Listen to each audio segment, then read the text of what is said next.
Well, our next guest has had a long, successful career, and if I could use one word to describe her career, I probably would say diverse. You've done a lot of different things. Her first time on the show, it's a great pleasure to welcome Natasha Burnett to our city tonight. Natasha, welcome. Thank you for having me. You are quite welcome. We're going to get to that show in a few minutes. For people out there that are fans, they know the show I'm talking about. Let's talk about your career. Now, you're from Surrey, England. Yes, that's right. I was amazed. I want to hear some stories on you. One of your early projects, and you're 19, I think at the time, is in the this Magic of Motown show where you're playing Diana Ross. Okay, I could see that. But you're also playing Michael Jackson. That's right. You're 19. Talk about how you did that. It started off really with Diana Ross. That was most of the time until they found that the male leads found it a little difficult to reach those high notes. Okay, yeah, when he was in the Jackson 5. the Jackson 5, right. Yes. So they enlisted my help because I was the only one that could really do the quick changes as well in between. And then because I was leading the ladies as Diana Ross, it became a novelty. Wow. And, I mean, grew up with Michael, grew up with Diana Ross, big fan. Even though the script has got it laid out for you, how are you tackling a role like Diana Ross, first of all? That one was definitely watching a lot of footage on YouTube. I remember seeing, I believe in '86, she was in Central Park and it was raining. Yeah. I always remember this video. And she was singing in the rain, and she said she was gonna stay out here the whole night if they're staying with her. I remember that line, yeah. Yeah. It was, and it always stuck with me, but just that general inclusive and really warm attitude, and just to try and embody her nature and her warmth it was something I really wanted to try and make sure I was able to capture for the audience. You have lived in other parts of the world, including Sydney, Australia. You decided to make the move to Vancouver. I did. You've been working nonstop from what I've seen so far with a lot of things, including the hit series iZombie. You also are on the popular show Tracker, which is also shot here, a very popular show. One of the things I love that I spotted, and I have not seen it yet, is your film Legend of the Lost Locket, Yes. which I love because you're starring in it, but you also produced it. And I said to you before we went on camera, especially with actresses, I love thinking long game like that, because you're looking how you can add more things to your career. Yes. How was the producing and acting? How did you balance both those? It was a good learning curve. I learnt quite a lot in a short space of time. I think it's one thing to be the lead of a movie and you have all the lines to learn and creating your character.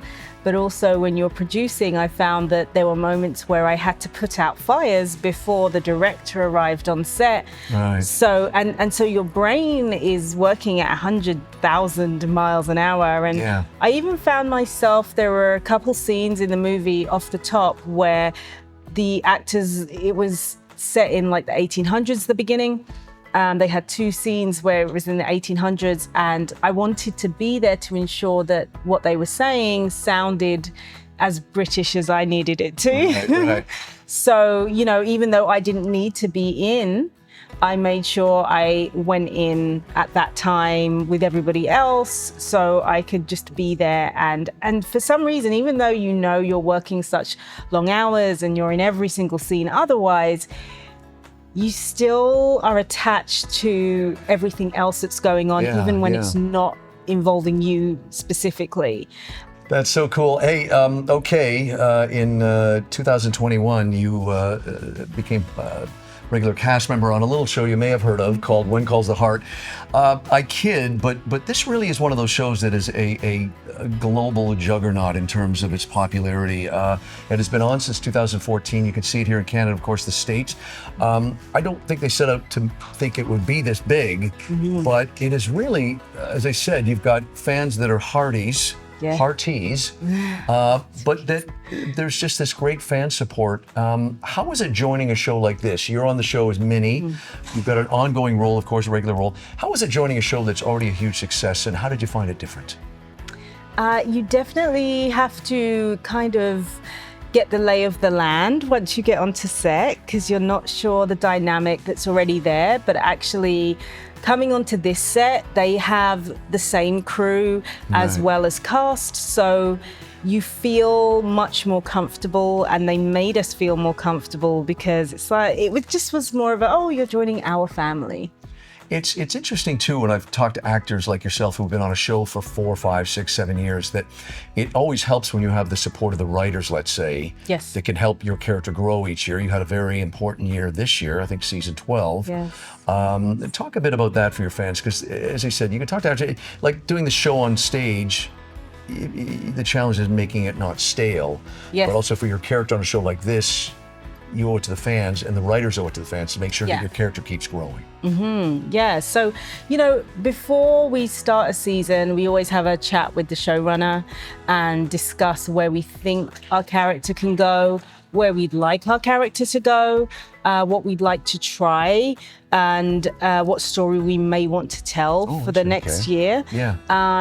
And so we always have a baseline for where we think we want to go. And I think we'd always seen Minnie in positions where she was always in charge, she knew what she was always doing, and she always had an answer for everything. And this year she didn't though, did she? She didn't. So that's what we really wanted to look at this year. How can we develop her as a character, right? And make her character more complex? Because the fans did really love that she was that type of character. She always kept things together, and she always had her head on, and she knew she was very calm and collected. And so we just wanted to shake things up a bit. We've never seen her be really fun.